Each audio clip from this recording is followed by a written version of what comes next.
Fueron los guerreros con más éxito de la historia.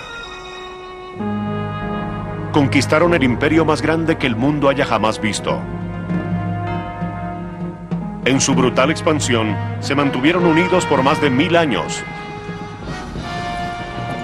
Esta es la historia de hombres orgullosos y de triunfos interminables. Este es el relato de la conquista de un imperio.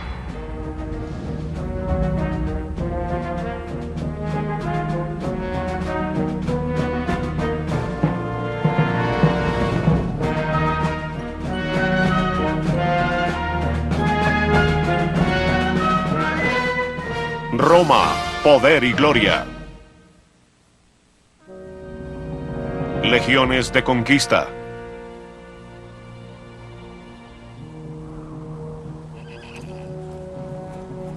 Una de las más grandes rivalidades está a punto de resolverse en el campo de batalla. Dos hombres se observan el uno al otro. Dos imperios se juegan el futuro. 20.000 hombres morirán a causa de las espadas. El ejército romano se prepara para enfrentar la primera amenaza real para su supervivencia, el antiguo imperio llamado Cartago. Sus líderes son los dos estrategas más importantes de la época. El temido africano llamado Aníbal. El valiente joven romano llamado Escipión.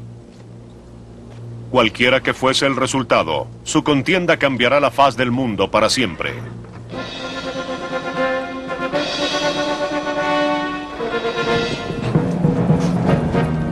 La Segunda Guerra Púnica, Roma contra Cartago.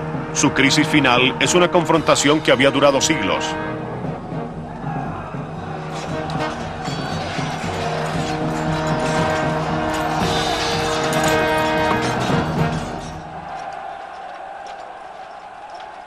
Las legiones romanas habían sido una formidable máquina de guerra desde sus comienzos. Como un ejército novato de una ciudad sin importancia se había convertido en una fuerza capaz de conquistar el mundo, es uno de los mejores relatos de la historia.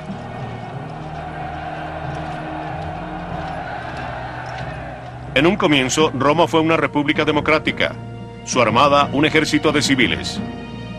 Durante siglos era un deber para los terratenientes romanos prestar servicio militar a la ciudad eterna. La milicia civil era un verdadero ejército del Estado. Era un ejército que se había organizado basándose en la edad y la riqueza. Y lo que hemos aprendido al estudiar la historia antigua es que fue el primer ejército literalmente diseñado dentro del Estado como parte de su maquinaria.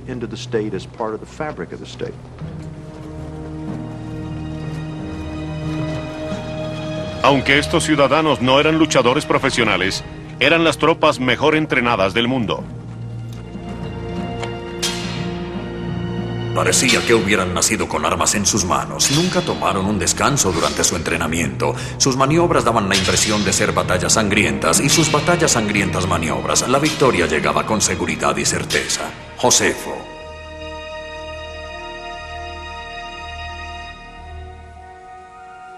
Durante los primeros siglos, los romanos afirmaban que sus operaciones militares eran más que todo una cuestión defensiva, que solo estaban protegiéndose de sus enemigos, reales o ficticios. No importaba que continuamente anexaran nuevos territorios, los romanos insistían que la expansión no era su meta principal. Roma ha sido acusada de seguir una política de agresión defensiva. Eso quiere decir que los romanos creían que sus enemigos acechaban las fronteras. Temiendo ser atacados, agredían por prevención a sus enemigos, los vencían y anexaban el territorio. Una vez hecho esto, lógicamente, en el extremo lejano de este nuevo territorio, aparecen nuevos enemigos en las fronteras, a los cuales hay que vencer. Y así sucesivamente estaban obligados a extender sus fronteras e imaginaban que se fraguaba una agresión contra su estado.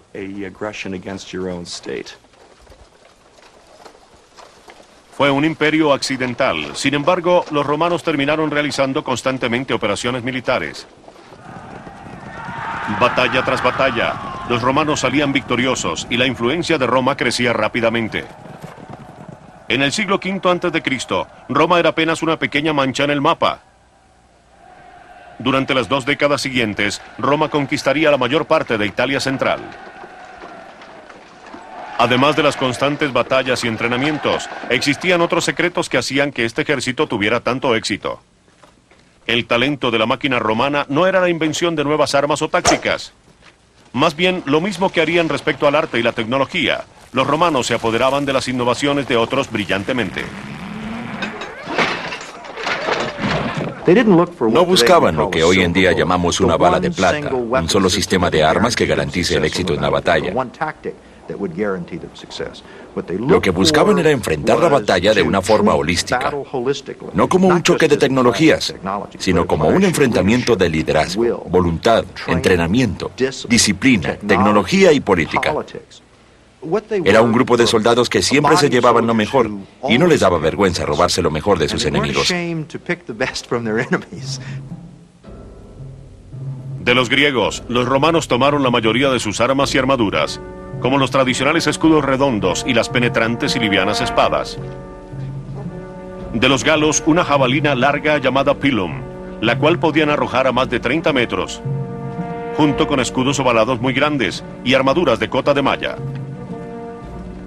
De sus vecinos los etruscos, Roma copió la organización básica de su milicia, las legiones compuestas por 5.000 hombres.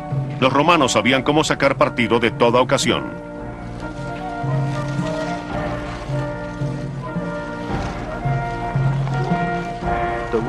El ejército romano, con algunas excepciones, siempre estaba bien alimentado y gozaba de buena salud. En una época en que los ejércitos dependían del poder de los músculos, donde la fuerza física determinaba el dominio sobre el enemigo, estar saludable y descansado sería como utilizar hoy en día armamento sofisticado en contra de un enemigo que solo tiene armas de fuego. Era algo importante. Otro de los secretos del éxito de Roma era su extremada disciplina. Si algún soldado desertaba o escapaba de la batalla, la unidad entera debía enfrentar un castigo brutal. 1 de cada 10 hombres era golpeado, lapidado o flagelado hasta la muerte.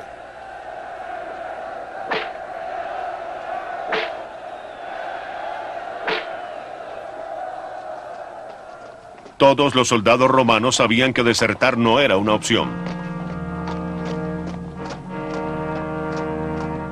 Era una política que marcaba la diferencia entre la victoria y la derrota.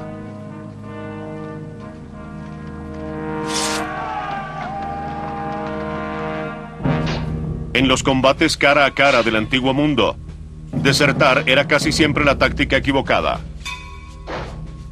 2 hombres armados con espadas y escudos encontraban difícil herir seriamente o matar a su adversario,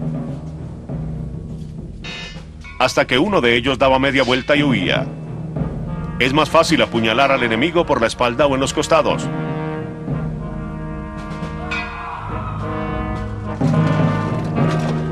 Es un hecho que las peores matanzas ocurren cuando un ejército entra en pánico, da media vuelta y huye. Gracias a su estricta disciplina, la poderosa legión romana nunca entraba en pánico. Para el año 260 a.C., Roma controlaba más de 70.000 kilómetros cuadrados, toda la península italiana al sur del río Po, y no se detendría allí. Para entonces la extensión de Roma sobre el mapa limitaba con un imperio más antiguo, Cartago. Este poderoso imperio controlaba la mayor parte del África del Norte, España, Sicilia y Cerdeña. Colonizada primero por los comerciantes libaneses, la ciudad de Cartago fue fundada en el año 814 a.C., antes que Roma fuera siquiera una colección de chozas de barro. Llamada la gran joya del Mediterráneo, Cartago no tenía rival en el mundo, y menos lo era Roma. Poco se conoce acerca de los cartagineses, que no dejaron ningún testimonio escrito. Lo que se sabe se deriva de los descubrimientos arqueológicos y de las historias que contaban los griegos y los romanos. Pero un fragmento de evidencia sobre Cartago sobresale encima de todos los otros. Un extraño ritual que sorprendió hasta los romanos por su absoluta barbarie. El dios Baal-Hamán demandaba sacrificios humanos de los antiguos africanos.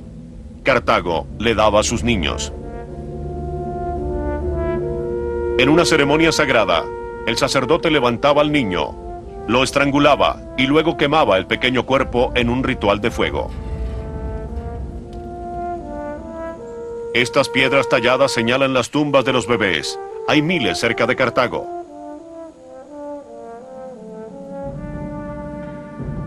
En una época, cientos de niños fueron sacrificados en un intento desesperado por atraer las lluvias en época de sequías o para expulsar a los enemigos en tiempos de guerra.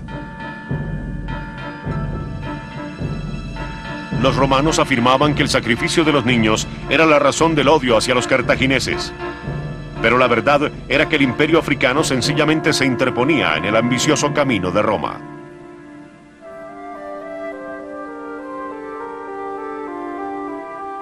Roma continuaba afirmando que su guerra era defensiva, pero es dudoso.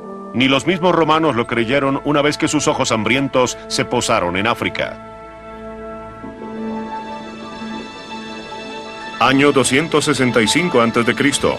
La primera guerra púnica en contra de Cartago parecía desequilibrada. Cartago era muy poderosa en el mar. Los romanos nunca antes habían peleado una sola batalla naval.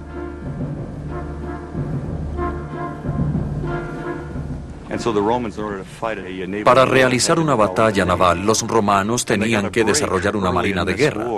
Pronto tendrían la oportunidad. Esta se presentó cuando encontraron accidentalmente un barco cartaginés que había encallado en la costa italiana luego de haber sido abandonado por su tripulación durante una tormenta. Estudiaron detalladamente esta nave, la desbarataron, analizaron cómo había sido construida y fabricaron cientos de réplicas de la nave cartaginés. Así obtuvieron su flota. Aprendices en las tácticas navales, los romanos tendrían que descubrir la forma de lograr la ventaja. Pronto encontraron la respuesta. En lugar de bombardear al enemigo desde la distancia, los soldados romanos abordaban las naves de los enemigos utilizando una pasarela especial llamada el Corvus. En los combates cuerpo a cuerpo navales, las legiones romanas eran igual de mortales que en tierra.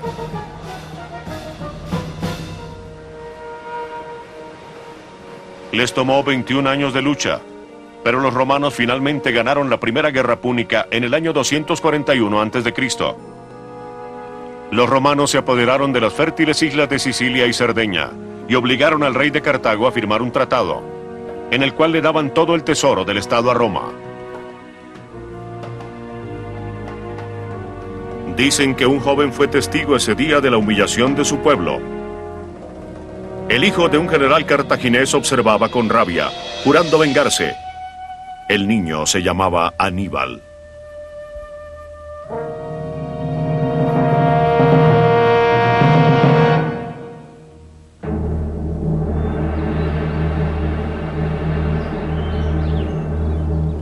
Dos décadas después que Cartago perdiera la primera guerra púnica, Aníbal ya era un soldado, el líder de las milicias de su nación. Tenía 25 años y era un gran guerrero. Luego de conquistar España, le recordó a sus tropas la promesa de castigar a Roma. Año tras año han luchado a mi lado. Preparen sus corazones para avanzar. Solo nos detendremos cuando lleguemos a Roma.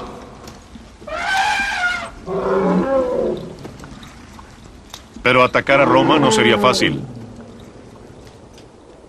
Al no tener control sobre el Mediterráneo, Aníbal tenía que hacer el recorrido por tierra, cruzando los Alpes con 40.000 hombres y 37 elefantes.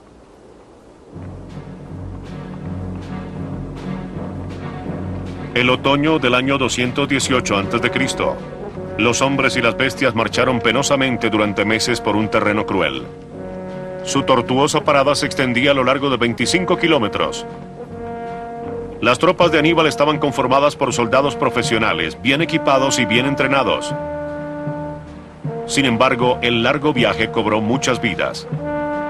Cuando finalmente lograron atravesar las montañas, un tercio de los hombres de Aníbal habían muerto. La mayoría de los caballos y todos menos uno de los elefantes habían perecido. Sin embargo, los supervivientes continuaban avanzando. Aún antes de la primera batalla, los romanos veían en Aníbal una potente amenaza.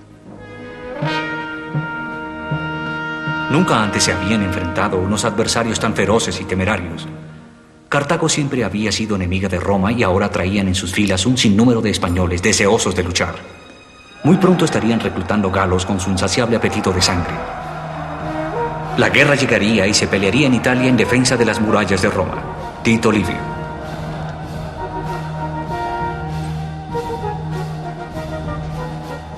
El Senado romano convocó 6 legiones nuevas, más de 30.000 hombres. La Segunda Guerra Púnica comenzaba. Esta vez el factor decisivo no sería el potencial humano, sino la estrategia. La mayoría de los comandantes romanos eran políticos con muy poca experiencia militar. No representaban ninguna amenaza para un talento militar como el de Aníbal. Aníbal tenía un gran carisma. Quiero decir, tenía muchas cosas que lo hacían un gran líder. Sabía cómo motivar a las tropas, cómo hacer innovaciones en el campo de batalla, cómo sacar provecho de los instrumentos a su alcance. Pero además tenía inteligencia, la habilidad de descifrar al enemigo y encontrar la maniobra que haría que finalmente éste colapsara.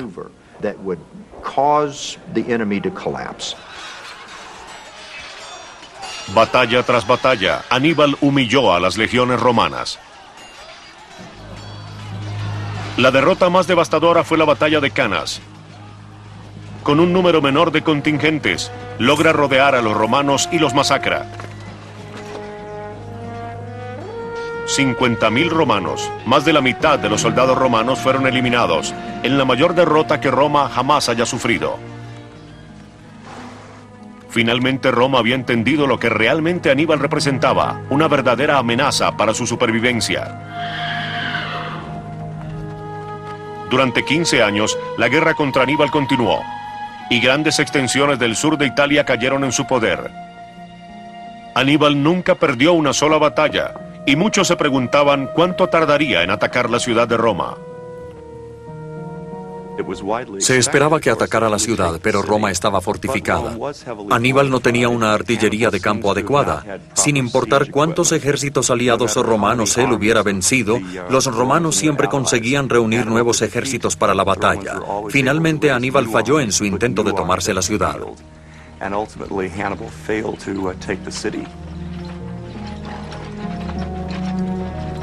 Sin embargo, la suerte no se volteó en contra de Aníbal hasta que el Senado convocó un líder militar de la misma talla del legendario cartaginés. Publio Cornelio Escipión tenía la malicia y el carisma para vencer al llamado hostigador de Roma. Hijo de un general y superviviente de la batalla de Canas, el joven Escipión estudió detenidamente las tácticas de Aníbal. Luego, en el año 204 a.C., en lugar de enfrentar a Aníbal en Italia, Escipión ideó un plan brillante, una trampa. Navegó hasta África e invadió el imperio de Cartago. Cartago fue obligada a responder, haciendo que Aníbal regresara de sus 17 años de asedio a Italia.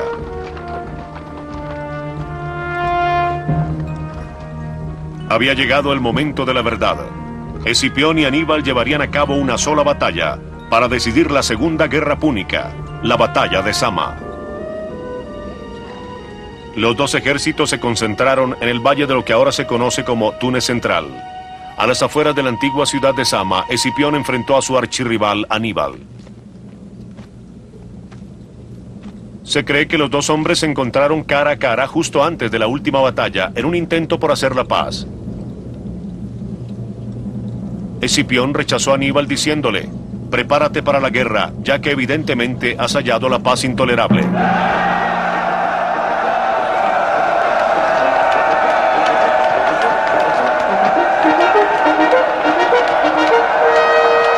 Ambos lados estaban bien equipados con 34.000 hombres, pero tenían diferencias cruciales. Aníbal había reabastecido con 80 de sus temidos elefantes, pero Escipión había entrenado sus tropas en nuevas tácticas para controlar a las poderosas bestias. Las tropas romanas formarían largos corredores para desviar a los elefantes lejos de las filas frontales donde hacían mayor daño. Escipión también contaba con el apoyo de miles de caballeros nómadas que habían desertado de las filas de Aníbal. Considerada la mejor caballería del mundo, estos jinetes se alinearon en los flancos de Escipión.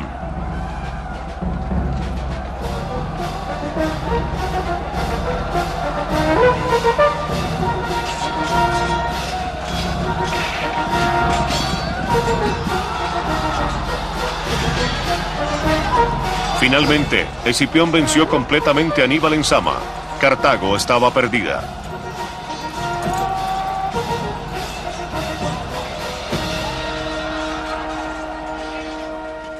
Cartago fue obligada a entregarlo todo, menos 10 de sus naves de guerra. Todos sus elefantes y un tesoro tan grande que le llevaría 20 años pagarlo. El una vez grandioso imperio estaba ahora empobrecido y privado de su poder. Aníbal escapó de la batalla de Sama. Durante un tiempo trató de revivir su causa en Cartago, pero finalmente se exiló en Grecia. Y aunque el viejo guerrero ya no era una amenaza, Roma aún lo perseguía, determinada a capturar al famoso hostigador. Al final, Aníbal no les dio el placer. Liberemos al pueblo romano de su larga angustia, ya que se les ha vuelto tedioso esperar la muerte de un anciano. No es una gran victoria derrotar a un hombre desarmado y traicionado. Con estas palabras, Aníbal colocó veneno en sus labios y vació la copa.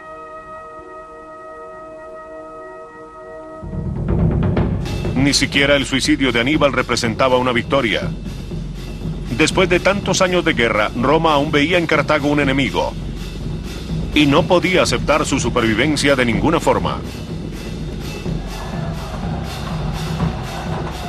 En el año 146 a.C., Roma destruyó el imperio africano de una vez por todas, dando fin a las guerras púnicas y masacrando a más de 500.000 de personas. La perla del Mediterráneo quedó convertida en polvo. Cartago dejó de existir.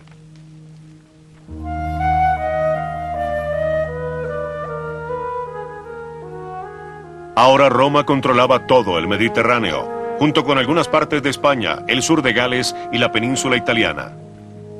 Al mismo tiempo, el poder de Roma se extendía hacia el este. El ejército romano dominaba más de 400.000 kilómetros cuadrados.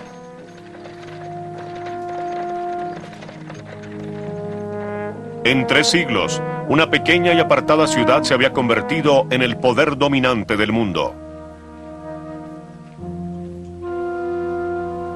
Solo en los últimos 50 años había triplicado su dominio. Su ejército era la fuerza militar más poderosa que el mundo hubiera jamás conocido. Ningún poder en la tierra podía verdaderamente amenazarla, y todas las naciones cercanas tenían razón de temerle.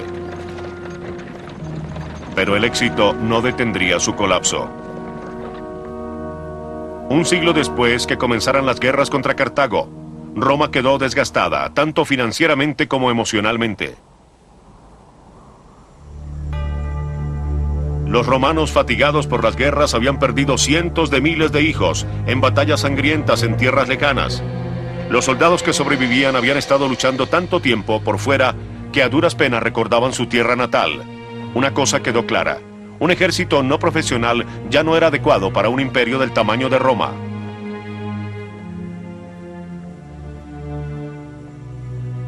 La responsabilidad de profesionalizar el ejército romano quedaría en manos de un general y político llamado Cayo Mario. Mario vio la necesidad de cambiar la estructura del ejército romano.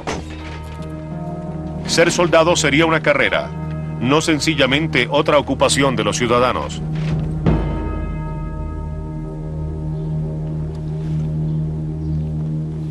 Mario reclutó hasta los más pobres romanos en legiones y les otorgó armamento igual, convirtiéndolos en los soldados mejor equipados del antiguo mundo. Además de sus armas, un soldado podía cargar hasta 40 kilos en su espalda, lo cual le hizo ganar a las tropas de esa época el sobrenombre de las mulas de Mario. Los primeros soldados profesionales de Roma eran aún más capaces y más disciplinados que los ejércitos anteriores. Pero el cambio más grande fue que este nuevo guerrero tenía una relación especial con su comandante. Cuando se volvían veteranos, Mario se encargaba personalmente que recibieran un pedazo de tierra, a menudo parte de un territorio recientemente conquistado. Al final, esto era una recompensa muy generosa para un soldado que no tenía ninguna tierra donde llegar. De hecho, era algo revolucionario. La lealtad del soldado era para con su general que lo reclutaba y cuidaba de él cuando se volvía viejo, y no para con el Estado. Por primera vez, el soldado se unía al general, no por obediencia, sino por los beneficios de su retiro. Luego, con el tiempo, el ejército comenzó a dominar al Estado en lugar del Estado dominar al ejército. Y ese fue el terrible legado de Mario. Poderosos generales controlaban ahora sus propios ejércitos. Muy pronto los usarían como creían conveniente, hasta en contra de la misma Roma.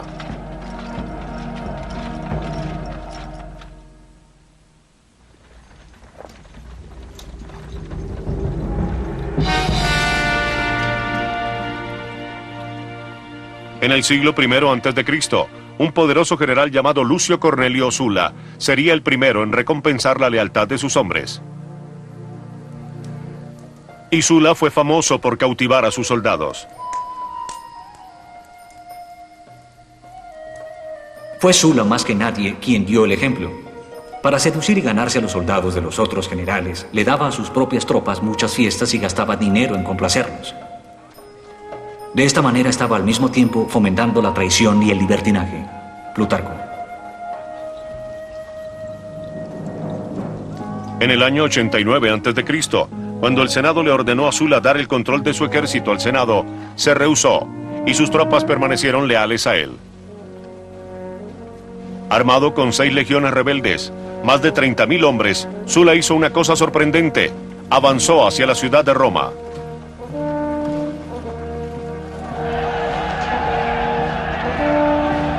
Una vez controlada la ciudad, los soldados de Sula se entregaron a un comportamiento violento. Cientos de enemigos políticos de Sula fueron capturados y ejecutados, y él fue el primero de varios generales en utilizar las fuerzas militares para su beneficio. Sula posicionó a sus defensores en el poder y rápidamente dejó a la ciudad en paz. Pero nada en Roma volvería a ser lo mismo. Un general romano había utilizado sus tropas para afianzar su poder político. Era la primera vez, pero no sería de ninguna forma la última. Pronto, otro ejército romano marcharía en contra de Roma, dirigido por un gran líder político y general.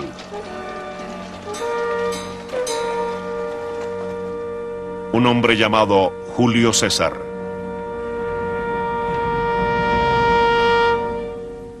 Era un hombre de mediana estatura, de piel suave, que sufría de dolores de cabeza y ataques epilépticos.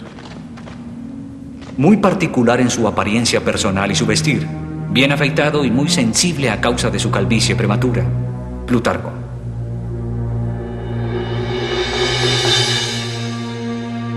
Inteligente y apasionado, el futuro dictador vio claramente su trayectoria hacia el poder. Solo una victoria en el campo de batalla le permitiría a un político ser tomado en serio como líder de Roma. A sus 40 años, César necesitaba ganar una guerra, y la alternativa obvia era llevar a cabo una en su propio territorio llamado Galia. El Senado había nombrado a César gobernador de 3 provincias, Iliria, y la Galia cisalpina y transalpina, las únicas partes de Galia que Roma controlaba. César anhelaba el resto. Los galos habían sido los pobladores más poderosos y exitosos del norte de la Europa central. En la época de César dominaban la Francia moderna, Inglaterra e Irlanda. Los romanos los consideraban bárbaros, pero la cultura gálica era realmente avanzada. Sin embargo, los galos eran famosos por su avidez de sangre en la batalla.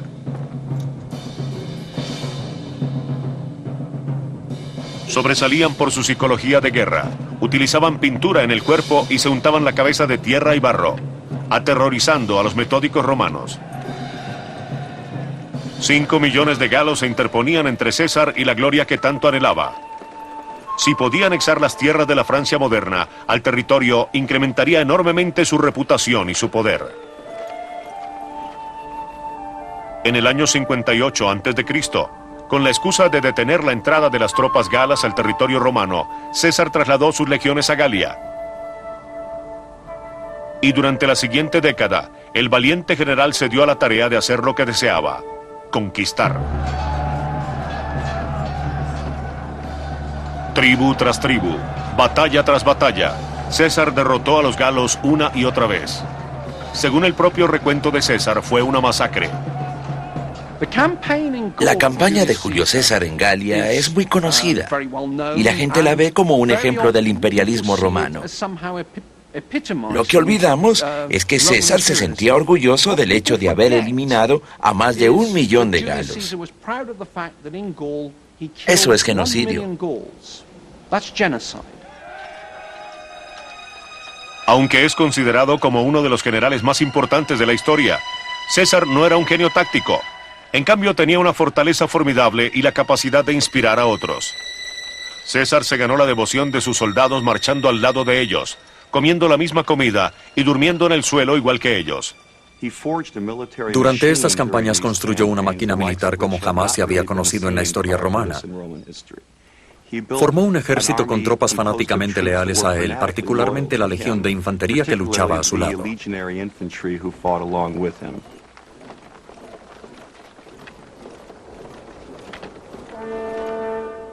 En Francia, hoy se llama Ailly-sur-Rhin.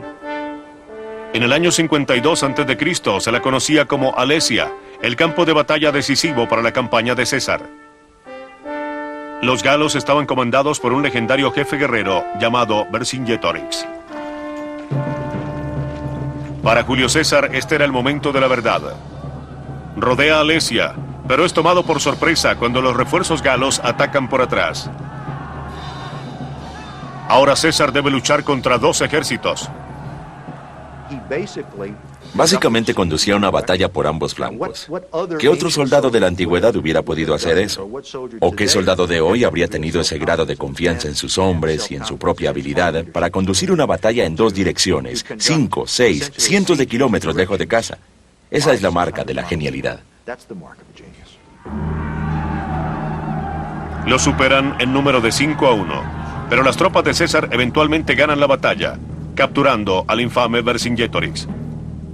Fue la última batalla de los galos, la cual convirtió a Julio César en uno de los 2 más poderosos hombres del mundo. El otro era el general y político Pompeyo el Grande, un antiguo rival de César. Las ambiciones de estos 2 hombres pronto lanzarían a Roma a una sangrienta pugna por su propia supervivencia.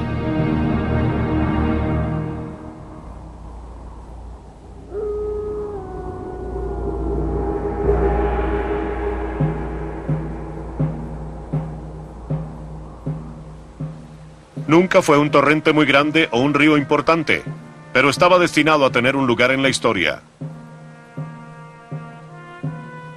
Su nombre significaba límite y una irrevocable decisión.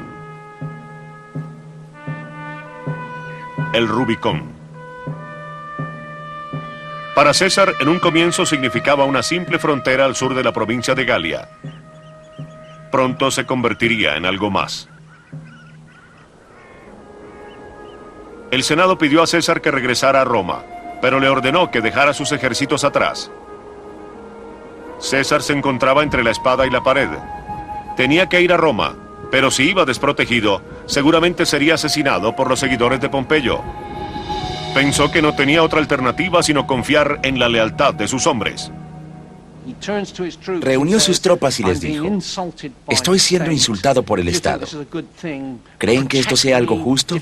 Defiendan mi posición. Para eso servían las tropas. Al menos eso fue lo que Julio César decidió.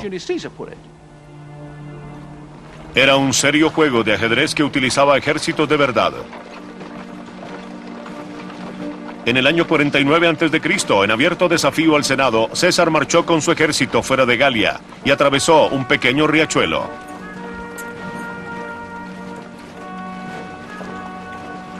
Aún podemos regresar, pero una vez que hayamos cruzado ese pequeño puente tendremos que luchar. La suerte está echada. Julio César. En el mismo instante que su ejército cruzó el Rubicón, su intención se volvió algo obvio para todos. César se dirigía a Roma con el fin de declarar la guerra civil. El ejército de un general romano contra otro. Legión contra legión. César derrotó a Pompeyo, pero la sangrienta pugna por el poder continuaría. Aún después de que César fue apuñalado en el Senado en el año 44 a.C., la guerra civil y la anarquía dividirían a Roma. Durante 2 décadas, miles de romanos morirían a manos de las espadas romanas, mientras un general tras otro entraría a la confrontación. Agripa, Lépido, Dolabella, Bruto, Casio, Marco Antonio y Cleopatra contra Octavio. Hasta que un hombre resultó triunfante, se bautizó a sí mismo Augusto, el primer emperador de Roma. Ahora Roma era oficialmente un imperio gobernado por un solo dictador.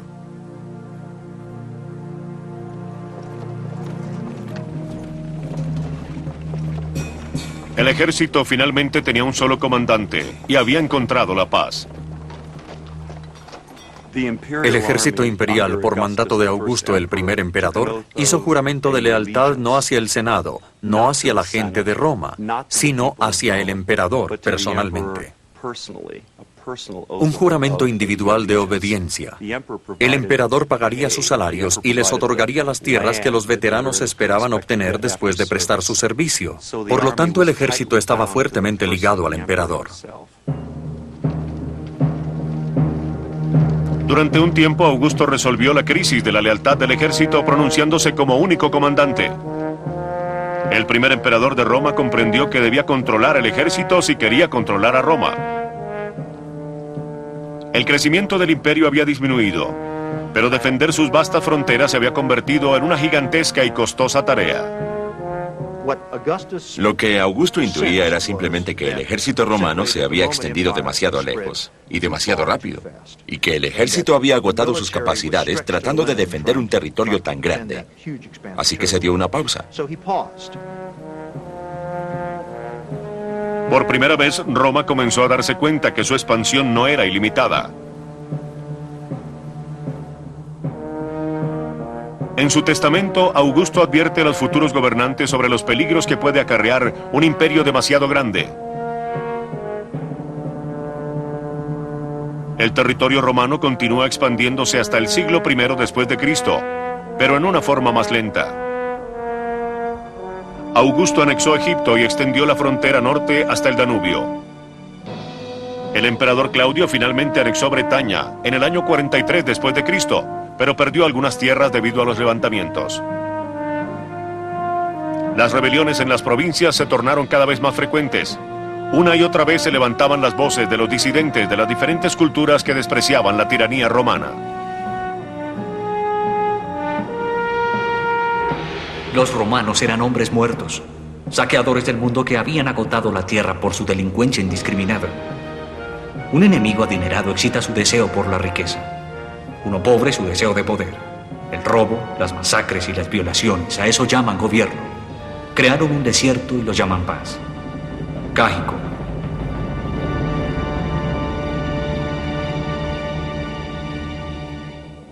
En el año 66 después de Cristo, un levantamiento menor en Judea comenzaría a acechar al poderoso imperio romano. Una secta religiosa de poca importancia llamados judíos se rebeló contra la tiranía romana, rechazando apasionadamente la religión pagana romana. Los rebeldes judíos tomaron control de Jerusalén, luego de Judea y Galilea. Le tomó 2 años a Roma recobrar todo menos Jerusalén, y 2 años más para que las legiones también recobraran a la fuerza esa ciudad. Las tropas romanas quemaron el sagrado segundo templo de Jerusalén y desfilaron por las calles arrasando con todos los tesoros sagrados.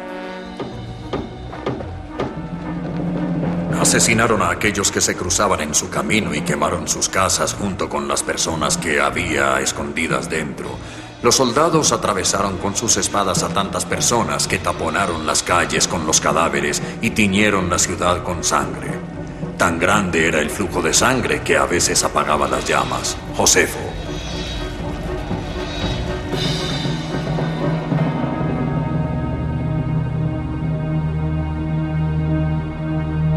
Para el año 74 después de Cristo, La causa judía parecía perdida, y sin embargo un último grupo de rebeldes rehusó rendirse, tomando posesión de una fortaleza en la cima de una montaña, un espectacular fuerte, 50 metros arriba del Mar Muerto, Masada.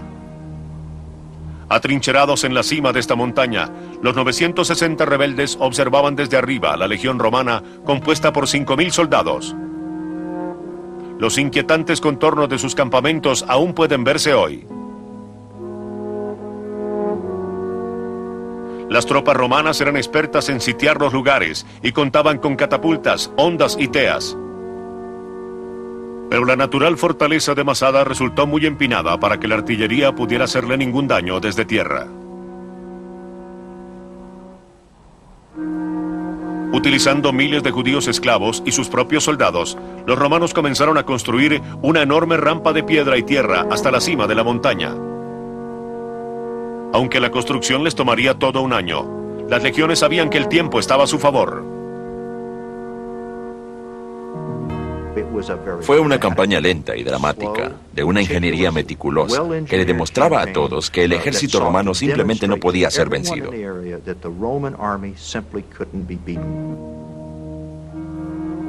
4 años después de que comenzara el sitio, la rampa fue completada. Los romanos bombardearon la fortaleza y la incendiaron.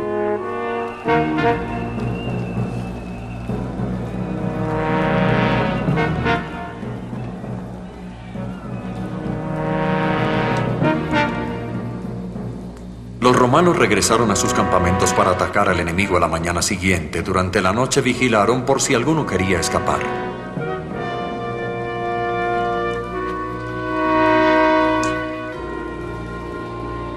Pero no habría una batalla final. En cierto sentido, los judíos celotes escaparon de ser vencidos y eliminados por los romanos. Hace mucho tiempo decidimos no servir a ningún romano sino a Dios. Nunca nos hemos sometido a la esclavitud y no lo haremos ahora. Dejemos que nuestras esposas mueran sin ser abusadas y nuestros niños sin tener conocimiento de lo que es la esclavitud.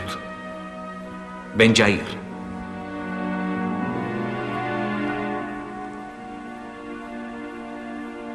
Formaron grupos. Escogieron a 10 hombres que matarían al resto. Luego ofrecieron sus cuellos a los verdugos, que ejecutaban su tarea melancólicamente.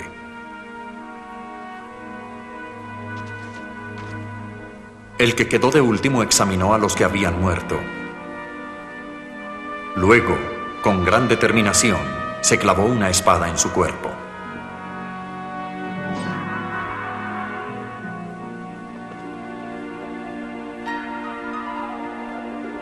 Durante esa larga noche, 900 devotos judíos acabaron con sus propias vidas.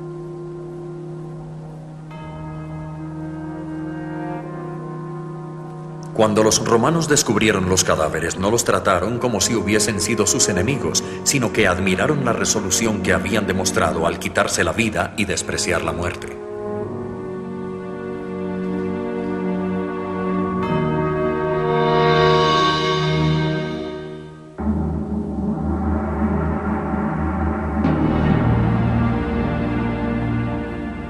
Revueltas como las de Masada no planteaban una amenaza real para la supremacía de Roma, pero comenzaron a ejercer un cambio en el papel que jugaría el ejército.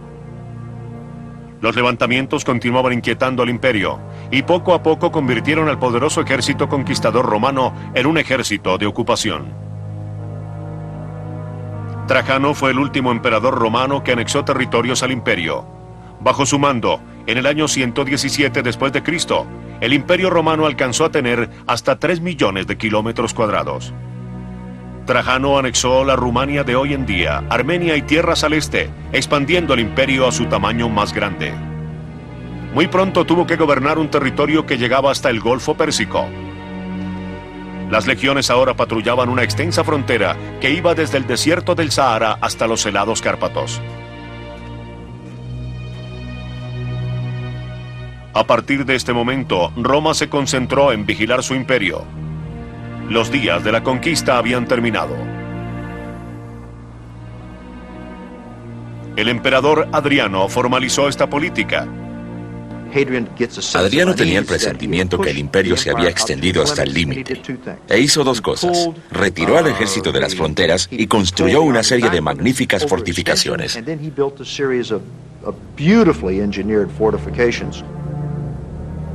La más famosa de todas es la Gran Muralla de Adriano, en el norte de Gran Bretaña, donde aún hoy, 2000 años después, se pueden apreciar las ruinas de una serie de fuertes a lo largo de más de 100 kilómetros. Pero las murallas solo probarían ser parcialmente exitosas contra una amenaza que atormentaría al Imperio Romano hasta sus finales. Los romanos tenían una sola palabra para todos los pueblos que no tenían un lenguaje escrito. Los llamaban bárbaros. Tenemos la tendencia a pensar que los bárbaros eran personas como Conan el Bárbaro y que sus amigos cruzaban las fronteras blandiendo sus hachas de dos filos. Esto es algo que se aleja de la realidad. Cuando los bárbaros atravesaron las fronteras ya estaban romanizados. Lo que estas personas querían era obtener un lugar propio dentro de las fronteras del imperio.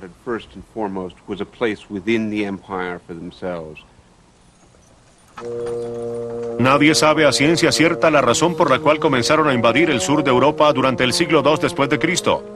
Quizás se debió a los cambios climáticos o a cambios en el crecimiento de la población. Tal vez el atractivo del propio imperio atrajo a una tribu después de otra. Poco a poco, las tensiones comenzaron a crecer en casi todas las fronteras. Cuando las tribus alemanas atacaron las fronteras en el año 166 después de Cristo, se produjo un acontecimiento importante. Por primera vez desde la invasión de Aníbal, el Imperio Romano estaba a la defensiva. Durante el siglo siguiente, olas de pueblos inmigrantes seguirían a los alemanes dentro del territorio romano. Godos, francos, persas, partisanos, visigodos y otros. Y las fronteras del Imperio Romano se derrumbarían hasta que no quedó más territorio que penetrar. La represa no mostraba una sola grieta, sino miles.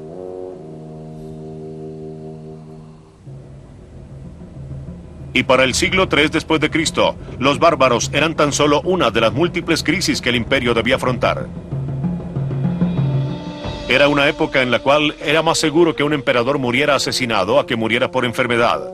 Y los gobernantes fácilmente no dejaban sucesores al trono. Una vez más, los afectos de las legiones individuales se volvieron cruciales para el poder central. Llegó el momento en que la lealtad de un ejército se tornaba sospechosa.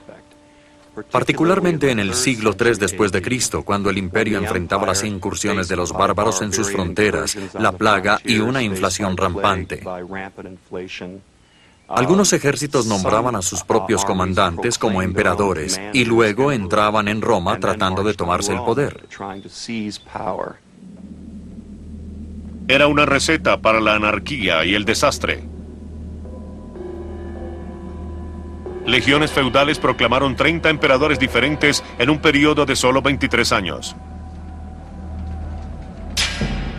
Las guerras civiles estallaban frecuentemente sobre quién debía ser el verdadero emperador. Durante la mayor parte del siglo III después de Cristo, los ejércitos romanos continuaron luchando entre ellos en lugar de custodiar las fronteras y proteger la seguridad del imperio. El periodo llamado de los emperadores acuartelados fue de anarquía militar, un periodo muy interesante para los modernos escolares, porque pienso que muestra un colapso moral del liderazgo militar en el Imperio Romano. Es una cuestión de fidelidad. Si el ejército se vuelve más importante que el Estado, finalmente ambos, el ejército y el Estado, estarán perdidos. Y esa es una gran lección. Mientras tanto, el impresionante récord de batallas ganadas por los romanos se reducía. Aparentemente, las grandes legiones habían perdido su pericia. Algunas personas son severas al criticar al ejército romano del siglo III porque sufrían una derrota militar tras otra. Recordemos que este ejército no había peleado una batalla ofensiva hacía más de un siglo. El ejército romano había estado vigilando las fronteras, no peleando guerras. El golpe final llegó en el año 260 después de Cristo. El emperador Valeriano llevaba una carrera entera luchando contra los persas en el este, logrando un éxito moderado. Con sus tropas debilitadas por el hambre y la enfermedad, se vio obligado a hacer una cosa que ningún otro emperador había jamás hecho: negociar.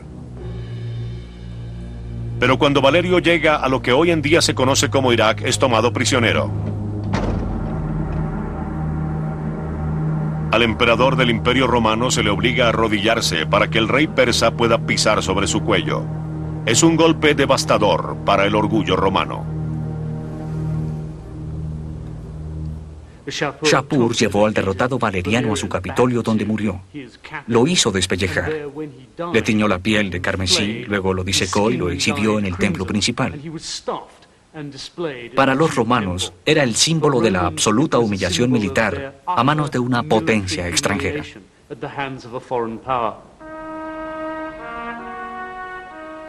No sería el final de Roma, aún no. Pero era el comienzo del final. Las legiones romanas ya no eran la invencible máquina de guerra que habían una vez conquistado el mundo. Las fronteras del imperio ya no eran impenetrables. Y tampoco se podía afirmar que Roma dominaba el mundo.